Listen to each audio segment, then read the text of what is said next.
protect the last humans.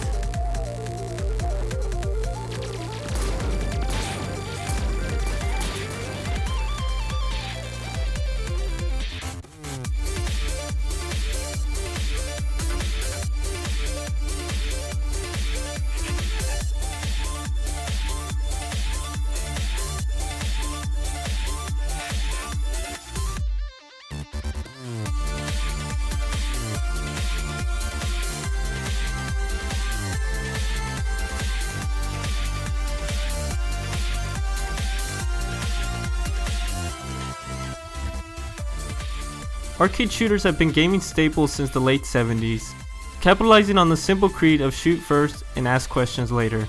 A vacuum for quarters back in the days, and the go-to genre for high score enthusiasts, the arcade shooter has endeared itself to gamers of all ages. Ironically, one of Sony's few exclusives among their software lineup set to usher in a new generation of gaming on the PS4 feels decidedly old school.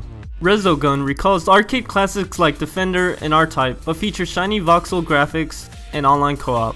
Do these new tweaks reinvigorate, or has Sony allowed a game from the retirement home to crash in on its next generation rave?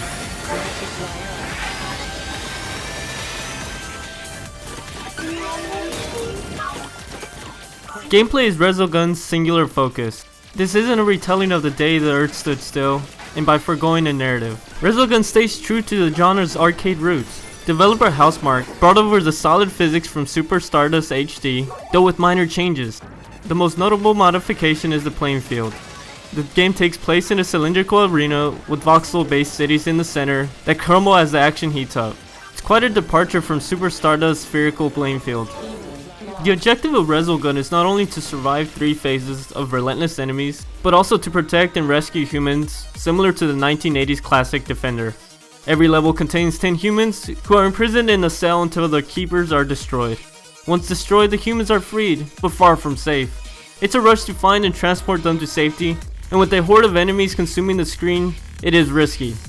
Rescuing the humans has its perks, in the form of point bonuses, power-ups, extra lives, so it's well worth sticking your neck out for the little guys. There are 3 selectable vessels that are used to defend humankind. Each feature a different base weapon with common abilities.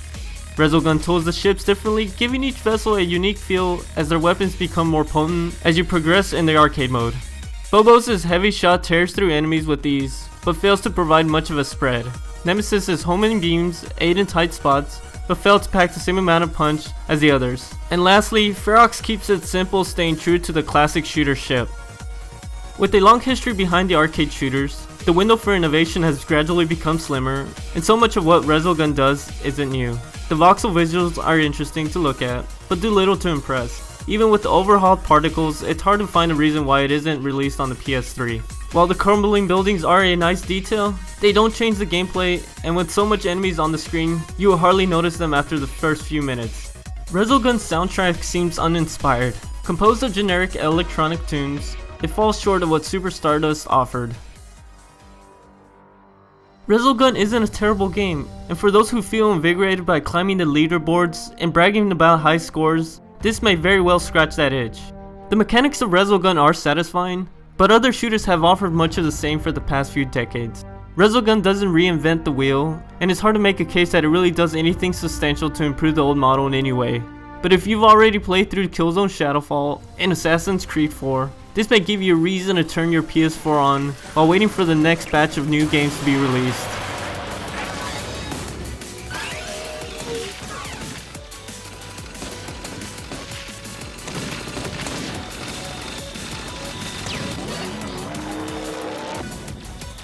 After